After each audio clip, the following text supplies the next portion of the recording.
Hello learners, welcome to the online course on functional foods and nutraceuticals. I am Dr. Rekha Sharma, Associate Professor UGC Human Resource Development Center, Rajchandra Tukodji Maharaj, Nagpur University, Nagpur.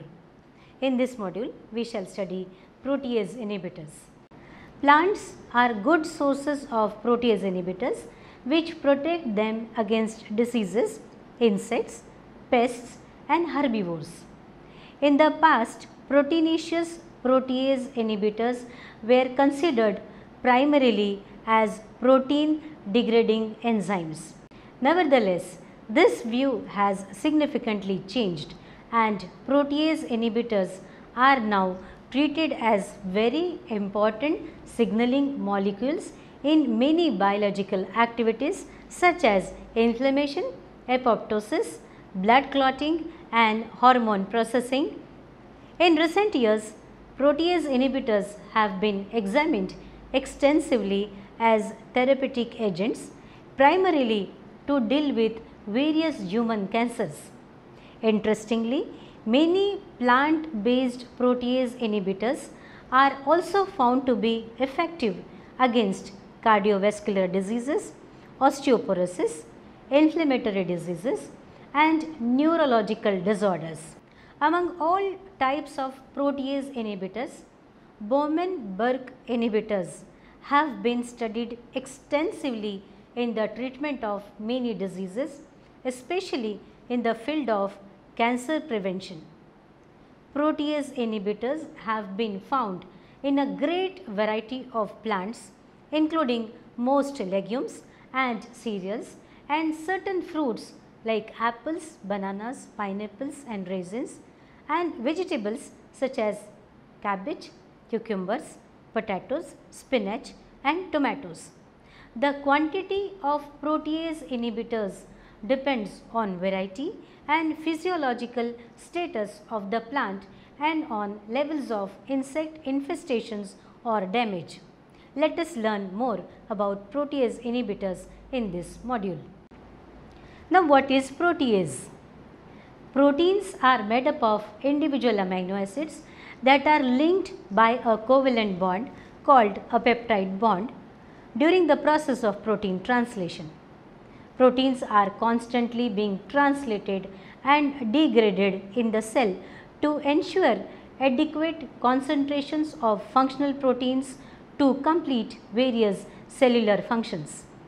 The process of protein degradation, referred to as proteolysis, breaks protein down into individual amino acids. Proteolysis is accomplished by proteases, a type of enzyme whose mechanism depends on the particular class of protease. Now, let us see what are proteolytic enzymes. Proteolytic enzymes are also called as protease, proteinase or peptidase.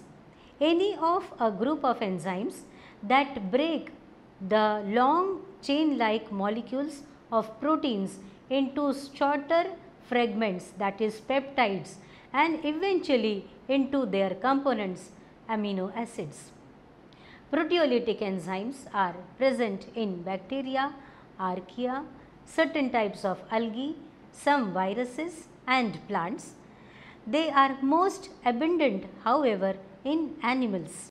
There are different types of proteolytic enzymes which are classified according to sites at which they catalyze the cleavage of proteins.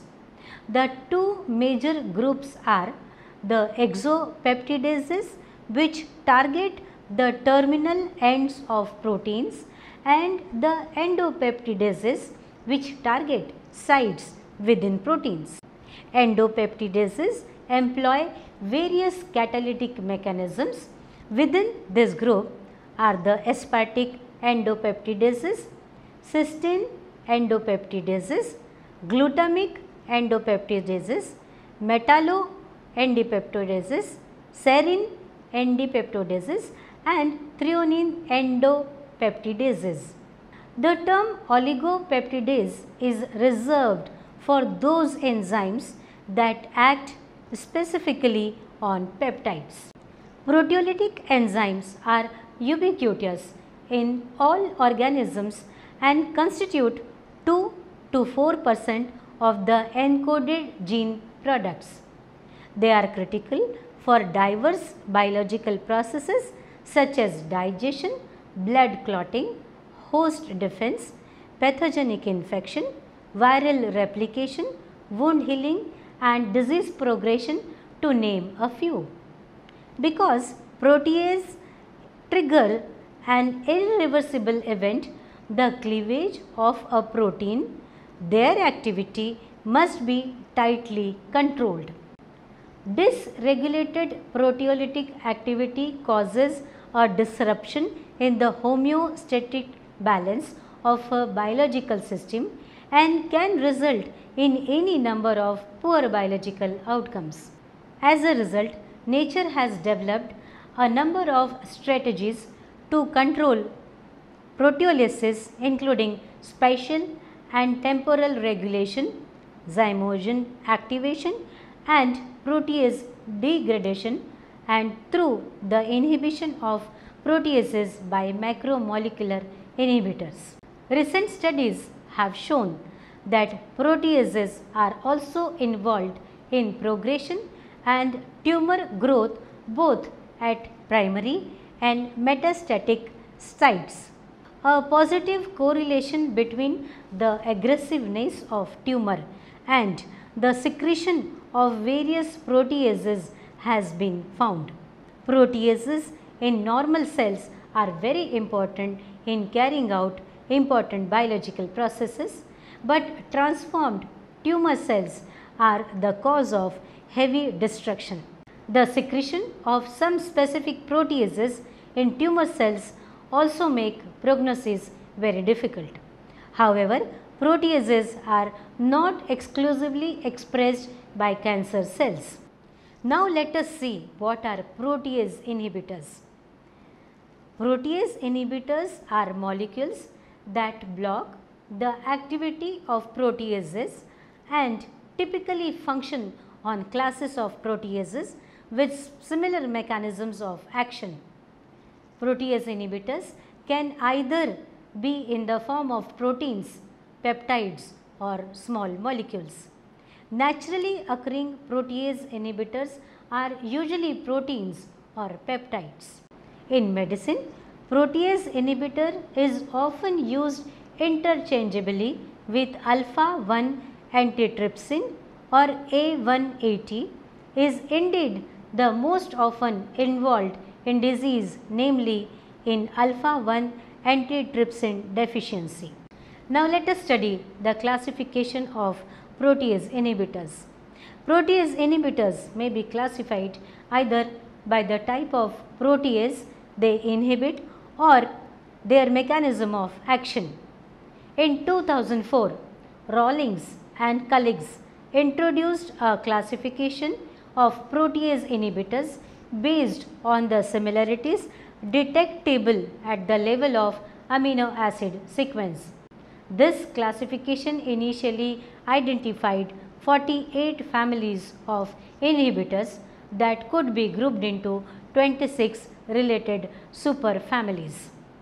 Now, according to MEROPS database, there are now 81 families of the inhibitors. Now, the classification of protease according to the classes of proteases.